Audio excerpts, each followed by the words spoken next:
నమస్కారం. సుఖీభవ. అమ్మ కడుపులో బిడ్డగా ఎదిగి పరిపూర్ణమైన శిశువుగా రూపుదిద్దుకుని ఆపై మన లోకంలోకి వచ్చేందుకు మనకు నవమాసాల గడువు ఉంది. మరి ఈ గడువుకు ముందుగానే నిర్దేశిత కాల వ్యవధికి ముందరే ఈ లోకంలోకి వచ్చేస్తే కాల వ్యవధికి నోచని ఏదైనా అకాలమే అన్నట్లు నెలలు నిండకుండానే పుట్టిన పసిగుడ్డులో అనేక సమస్యలు అనర్థాలు కనిపించే అవకాశాలు ఎక్కువగా ఉంటాయి. ఒకప్పుడైతే నెలలు నిండకుండానే పుట్టిన బిడ్డకు ఎదురయ్యే సమస్యలకు చికిత్స అంతంత మాత్రంగానే ఉండేది. అయితే ఇవాళ ఆధునిక వైద్యంలో నెలలు నిండకుండానే పుట్టిన పిల్లలకు అన్ని రకాల రక్షణ ఏర్పాట్లు అందుబాటులో ఉన్నాయి. ప్రీ మెచ్యూర్ బేబీస్కి లభిస్తున్న ఆధునిక చికిత్సల గురించి ఇప్పుడు తెలుసుకుందాం. మాతృగర్భంలో చిన్న నలుసుగా మొదలవుతుంది పిండం ప్రయాణం. ఆపై నవమాసాలు దినదిన ప్రవర్ధమానంగా ఎదుగుతూ చివరికి పండంటి శిల్పంలా రూపుదిద్దుకుంటుంది. అమ్మ కడుపులో బిడ్డ ఉండే కాల వ్యవధి 9 నెలలు. వారాల్లో చెప్పాలంటే 36 వారాలు. ఇలా పూర్తికాలం కడుపులో ఉండి ఆ తర్వాత ప్రసవం అయితే దాన్ని ఫుల్ టర్మ్ డెలివరీ అంటారు. అయితే కొందరిలో మమత లాంటి కారణాలతో ఈలోపే ప్రసవం జరగవచ్చు. దీన్ని ప్రిమెచ్యూర్ డెలివరీ అని, ఈ బిడ్డలను ప్రిమెచ్యూర్ బేబీస్ అని అంటారు. ఇలా నెలలు నిండకుండానే పుట్టేసినప్పుడు ఆ పసిబిడ్డలో అవయవాలన్నీ పూర్తిగా రూపుదిద్దుకుని ఉండవు. ముఖ్యంగా శ్వాస అవయవాలైన ఊపిరితిత్తులు పూర్తి స్థాయిలో అభివృద్ధి చెందని పరిస్థితి ఉంటుంది. చర్మం కింద కొవ్వు కణజాలం ఇంకా పూర్తి స్థాయిలో అభివృద్ధి చెందకపోవడంతో మన వాతావరణానికి తట్టుకోలేకపోతుంటారు. లేదా పసిగుడ్డుకు ఇట్టే ఇన్ఫెక్షన్లు సోకుతుంటాయి. అంతేకాదు, నెలలు నిండకుండానే పుట్టిన పిల్లల్లో పుట్టుకామర్లు మొదలుకొని గుండె జబ్బుల వరకు చాలా సమస్యలే కనిపించే అవకాశం ఉంటుందని చెబుతారు డాక్టర్లు. ప్రీటర్మ్ అంటే 37 కంప్లీటెడ్ వీక్స్ కన్నా ముందు డెలివరీ అయిన బేబీస్. మెయిన్గా నెల నిండకుండా పుట్టిన బేబీస్కి కొన్ని ప్రాబ్లమ్స్ లైక్ ఒకటి టెంపరేచర్ వాళ్ళంతా వాళ్ళు మెయింటైన్ చేసుకోలేరు అనమాట. సో అటువంటి బేబీస్ని నవజాత శిశువుల ఇంటెన్సివ్ కేర్ యూనిట్లో ఉంచడము, వాళ్ళకి టెంపరేచర్ మెయింటైన్ అవ్వడానికి రేడియంట్ వార్మర్స్ అని ఉంటాయి. రేడియంట్ వార్మర్స్ కానీ లేకపోతే ఇంక్యుబేటర్ బాక్స్ ఇంక్యుబేటర్లో కానీ పెట్టి టెంపరేచర్ మెయింటైన్ అయ్యేటట్టు చేయాలన్నమాట.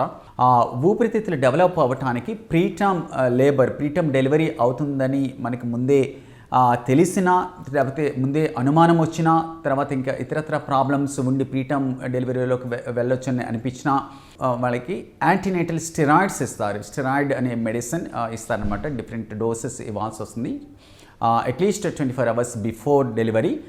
సో ఆ స్టెరాయిడ్స్ మదర్కి ఇవ్వటం వలన బేబీ లంగ్స్ మెచ్యూర్ అవుతాయి. వన్స్ ఈ ప్రీటర్మ్ బేబీ డెలివరీ అయిన తర్వాత కొంతమంది బేబీస్లో లంగ్ డెవలప్మెంట్ ఆర్ మెచ్యూరిటీ సరిగా లేనప్పుడు వాళ్ళలో ఎగశ్వాస, ఆయాసము, గ్రంటింగ్, కొంచెం సౌండ్స్తో శ్వాస తీసుకోవటము ఉంటుందన్నమాట. దాన్ని హైలిన్ మెంబ్రెయిన్ డిసీజ్ అంటాము. మెడికల్ టర్మ్స్లో సర్ఫాక్టెంట్ డెఫిషియన్సీ లంగ్ డిసీజ్ అంటారనమాట. ఇటువంటి వాళ్ళలో కొంతమంది బేబీస్కి బ్లడ్లో ఆక్సిజన్ శాతం పడిపోతున్నప్పుడు, ఎగశ్వాస, ఆయాసం ఉన్నప్పుడు వాళ్ళకి ఆక్సిజన్ మీద పెట్టి బ్లడ్లో ఆక్సిజన్ శాతం మెయింటైన్ అయ్యేటట్టు చేస్తాం.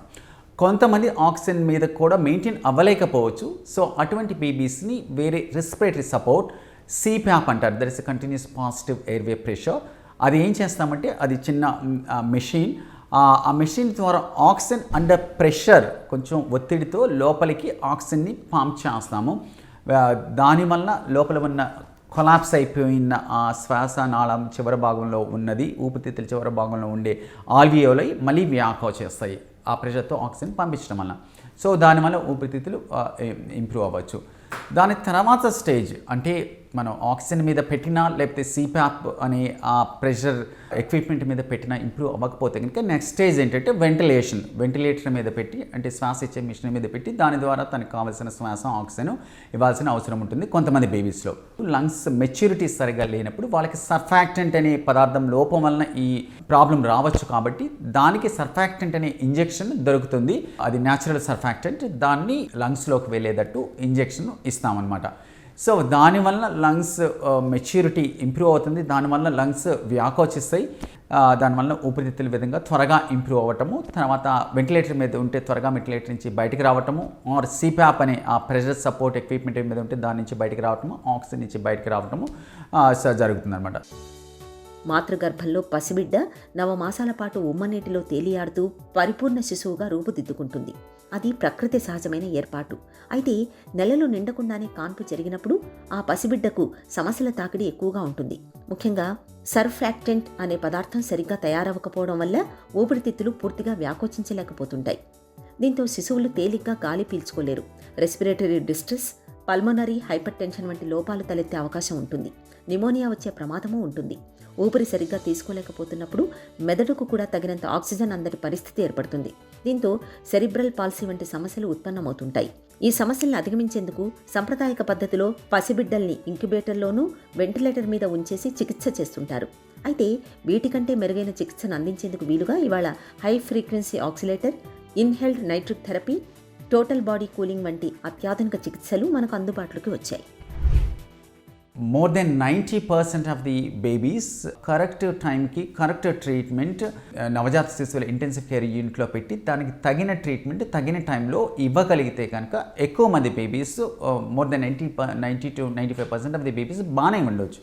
వేరేస్ స్మాల్ పర్సంటేజ్ ఆఫ్ బేబీస్లో కొంతమందికి బ్రెయిన్ లోపల కొన్ని ప్రాబ్లమ్స్ రావచ్చు.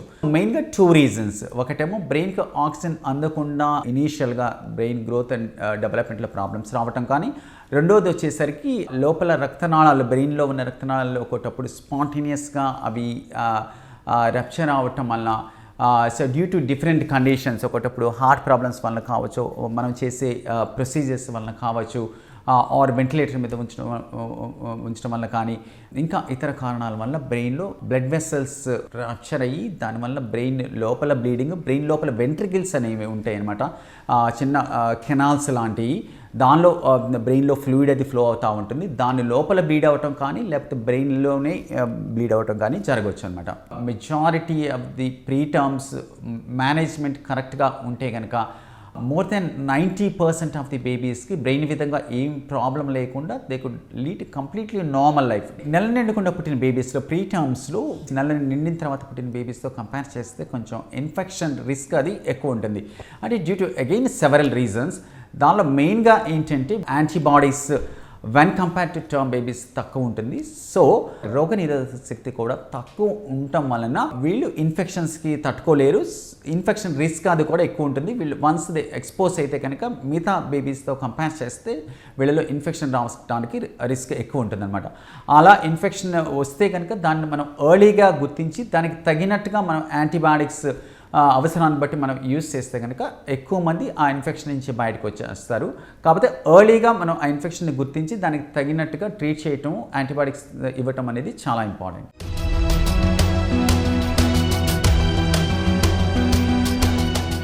ప్రీటర్మ్ అయినంత మాత్రాన అందరూ బేబీస్ ఐసీయూలో అవసరం అన్నది ఏమీ లేదు.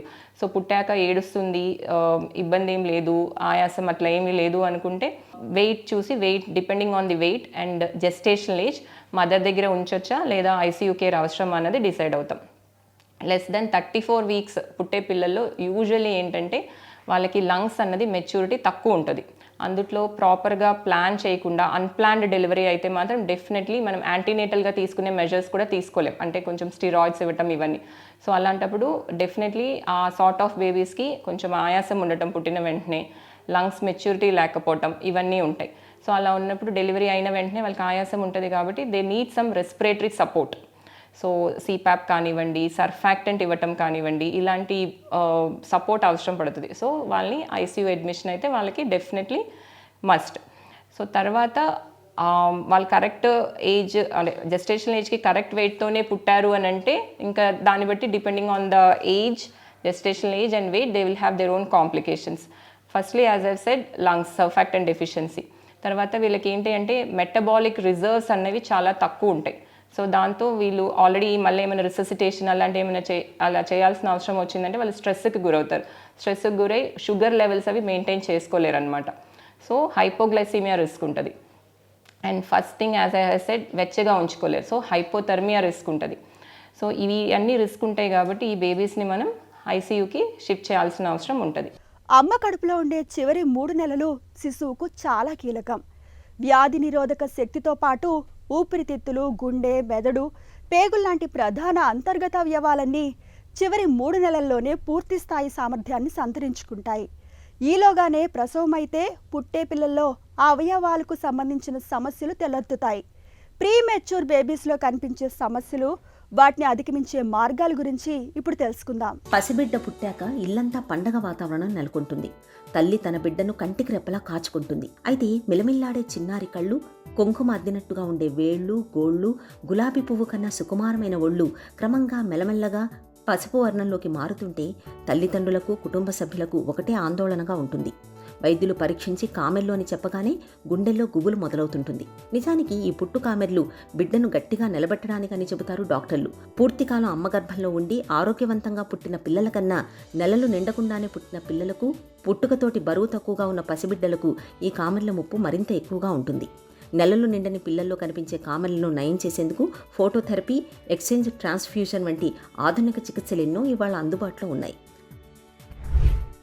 నెలలు నిండుకుండా పుట్టిన బేబీస్లో, ప్రీటర్మ్ బేబీస్లో జాండీస్ అంటే కామెర్లు రావడానికి కొంచెం రిస్క్ అది ఎక్కువ ఉంటుంది. Because of the immaturity of the metabolism, లోపల బిలిరూబిన్ అంటారు, ఆ మెటబాలిజంలో తేడా వలన రిస్క్ అది ఎక్కువ ఉంటుంది. ఎక్కువ మంది బేబీస్లో, ప్రీటర్మ్ బేబీస్లో కామెర్లతో ప్రజెంట్ అవ్వచ్చు. మనం కామన్గా ప్రీటర్మ్ బేబీస్లో చూసే జాండీస్ 48 అవర్స్ తర్వాత స్టార్ట్ అయ్యి ఒక 3 to 5 days or maximum 1 week కల్లా పీక్ లెవెల్స్కి వెళ్ళి తర్వాత ఒక 10 days ఆర్ మ్యాక్సిమం 14 days కల్లా జాండీస్ లెవెల్స్ దానంతరం అదే తగ్గిపోతుంది. Or maximum up to 3 weeks వరకు ఉండొచ్చు ప్రీటర్మ్ బేబీస్లో. సో జాండీస్ లెవెల్స్ మామూలు రేంజ్లో ఉంటే కనుక దానికి ఏం ట్రీట్మెంట్ ఏం అవసరం లేదు. ఉండాల్సిన దానికన్నా ఎక్కువ కామెర్ల పర్సంటేజ్ ఇంకా ఎక్కువగా ఉంటే కనుక, చాలా ఎక్కువగా ఉంటే కనుక దానికి అప్పుడు ఫోటోథెరపీ అంటే లైట్ ట్రీట్మెంట్ మీకు తెలిసే ఉంటుంది. ఆ ఫోటోథెరపీ అనేది స్టార్ట్ చేస్తాం. దాంతో జాండీస్ లెవెల్స్ చాలామంది బేబీస్లో తగ్గిపోతాయి. వాళ్ళలో చాలా తక్కువ percentage of the babies, less than 1% of the బేబీస్లో ఎక్స్చేంజ్ ట్రాన్స్ఫ్యూషన్ అంటే రక్త మార్పిడి అంటాము. ఒక పక్క నుంచి మనం కంపాటబుల్ బ్లడ్ని ఇచ్చి ఇంకోవైపు నుంచి బ్లడ్ తీయటము, తర్వాత మనం ఒకవైపు నుంచి బ్లడ్ ఇవ్వటము చేస్తామన్నమాట. దాన్ని ఎక్స్చేంజ్ ట్రాన్స్ఫ్యూషన్ అంటారు. సో దానివల్ల ఆ రక్త మార్పిడి వలన లోపల యాంటీబాడీస్ అవి తగ్గి దెన్ కామన్లో పర్సంటేజ్ అది కూడా తగ్గుతుంది. అది చాలా చాలా తక్కువ మంది బేబీస్లోని నవేడేస్ ఎక్స్చేంజ్ ట్రాన్స్ఫ్యూషన్ చేయాల్సిన అవసరం ఉంటుంది. ఎందుకంటే ఎక్కువ మంది బేబీస్కి కామన్లు వచ్చినా సరే ఎర్లీగానే రికగ్నైజ్ చేయటము, అవసరాన్ని బట్టి ముందుగానే ఫోటోథెరపీ ఇది స్టార్ట్ చేసుకోవడం చేయటం వల్ల ఎక్స్చేంజ్ ట్రాన్స్ఫ్యూషన్ రక్త మార్పిడి అనేది వెరీ రేర్గా చేస్తున్నాము నవేడేస్. అమ్మ గర్భంలో సురక్షితంగా గడిపిన పసిబిడ్డ పరిస్థితి కాన్పైన తర్వాత ఒక్కసారిగా నీటిలోని చేపపిల్ల ఒడ్డున పడ్డట్టుగా తయారవుతుంది. తల్లి గర్భంలో తనకు రక్షణ కవచంలా నిలిచిన అన్ని ఏర్పాట్లు ఒక్కసారిగా పటాపంచలైపోతాయి. ఇక మీదట బిడ్డ స్వయంగా తనకు తానుగా రక్షణ ఏర్పాట్లు చేసుకోవాల్సి వస్తుంది. ఈ క్రమంలోనే పసిపిల్లలకు శరీరంలో ఉష్ణోగ్రత పడిపోవడం దగ్గర నుంచి అనేక రకాల ఇన్ఫెక్షన్ల దాకా రకరకాల సమస్యలు ముసురుకుంటుంటాయి. నెలలు నిండకుండానే పుట్టిన పిల్లలకు ఈ సమస్యల బెడద మరీ ఎక్కువగా ఉంటుంది. వ్యాధి నిరోధక శక్తి తక్కువగా ఉండడంతో చాలా తేలికగా ఇన్ఫెక్షన్లు సోకుతుంటాయి. పాలు తాగే శక్తి, వాటిని మింగగలిగే సామర్థ్యం సరిగ్గా ఉండదు. పొట్టలో, ముఖ్యంగా పేగుల్లో చాలా తరచుగా ఇన్ఫెక్షన్లు కనిపిస్తుంటాయి. ఈ సమస్యలను అధిగమించేందుకు నవజాత శిశువుల వైద్య విభాగంలో టోటల్ పేరెంటల్ న్యూట్రిషన్ అనే కొత్త చికిత్స విధానం ఇటీవలే అందుబాటులోకి వచ్చింది. నెల నిండకుండా పుట్టిన బేబీస్లో కళ్ళ విధంగా ఒక్కోటప్పుడు ప్రాబ్లమ్స్ వస్తే రావచ్చు. ప్రీటర్మ్ బేబీస్లో ఆ రెటీనా దగ్గర బ్లడ్ వెసల్స్లో ఉండే అబ్నార్మాలిటీ తేడాన్ని దాన్ని రెటినోపతి ఆఫ్ ప్రిమెచ్యూరిటీ అంటారు. ఇది కొంతమంది బేబీస్లో ఈ ప్రాబ్లం రావచ్చు. సో అందుకని పుట్టిన ప్రతి ప్రీటర్మ్ బేబీకి అంటే 36 వారాల లోపు పుట్టిన ప్రతి బేబీకి, 2.5 కిలోల కన్నా తక్కువ పుట్టిన ప్రతి బేబీకి 4 వారాల వయసు అప్పుడు కంటి పరీక్ష అనేది కంపల్సరీగా చేయించుకోవాలి. తర్వాత ఇంకా extreme preterm babies, for example less than 30 weeks 30 వారాల లోపు పుట్టిన బేబీస్ ఆర్ 1.5 kilos కన్నా తక్కువ వెయిట్ పుట్టిన బేబీస్కి ఇంకొంచెం ఎర్లీగానే టెస్ట్ చేయాలి. 3 వారాల్లోని మనం కంటి పరీక్ష చేయించుకోవటం. కంటి పరీక్షలో ఏదైనా తేడా ఉంటే కనుక దానికి తగినట్టుగానే కొంతమందికి 1 week తర్వాత మళ్ళీ ఫాలోఅప్ చేయటము, 2 వారాల తర్వాత ఫాలోఅప్ చేయటము, కొంతమందిని 1 month తర్వాత ఫాలోఅప్ చేయడం జరుగుతుంది.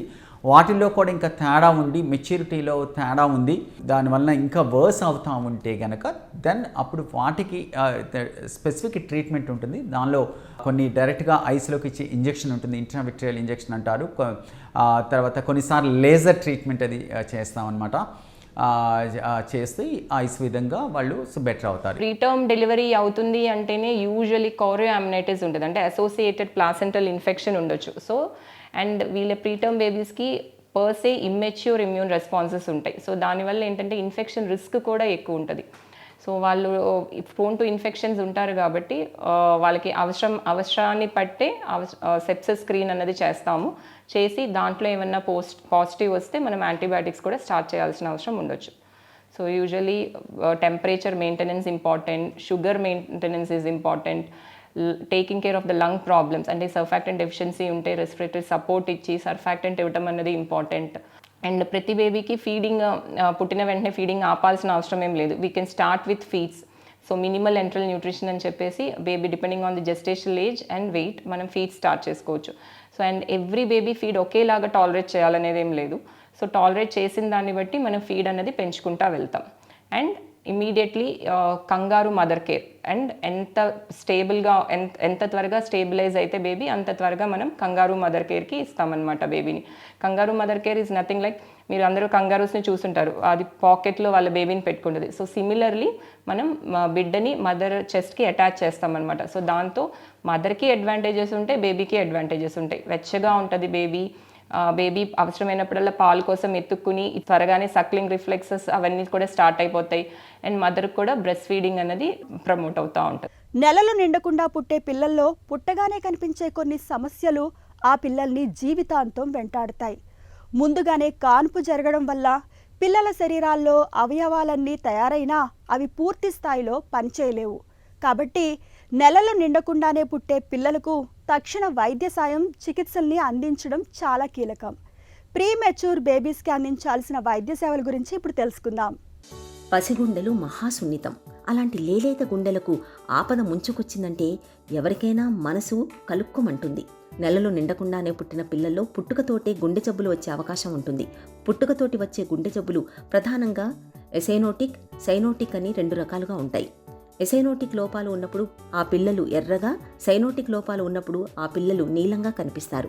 పుట్టుకతోటి పసిపిల్లల్లో కనిపించే గుండె లోపాల్లో ప్రధానంగా గుండె పైగదుల మధ్య లేదా కింది గదుల మధ్యలో రంధ్రాలు ఏర్పడుతుంటాయి. ఇలాంటి పరిస్థితిలో మంచి రక్తంతో చెడు రక్తం కలిసిపోతుంటుంది. దీంతో రక్తంలో ప్రాణవాయువు తగ్గుతుంది. ఫలితంగా శ్వాస సరిగ్గా అందక పిల్లలు ఆయాసంతో ఇబ్బంది పడుతుంటారు, డొక్కలు ఎగరేస్తుంటారు, గుండె లయ తప్పి కొట్టుకుంటుంది.